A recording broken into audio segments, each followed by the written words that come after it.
зарим намууд одоо мөнгө цагаан нүд улаан болоод жагсаалтаа ялангуяа жагсаалтын эхний 5-ыг 10-аас 15 тэрбумаар зарж байгаа мэдээлэл бол байгаа. За энэтэй холбоотой хувийн хвшлийн томоохон бизнесийн байгууллагуудаас мөнгө цуглуулж байгаа асуудал бас авагдаж байгаа.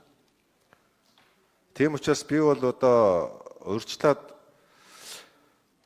хэрэг төвөгт орсныхын дараа биш хэрэг төв гарахаас нь урьдчилан сэргийлүүлж ялангуяа улс төрийн намууд, намын удирдлагууд, мөн бизнесийн компани тодорхой захирлуудад хандаж яг өнөөдөр маргааш нөгөөдөр гэсэн 3 өдрүүдэд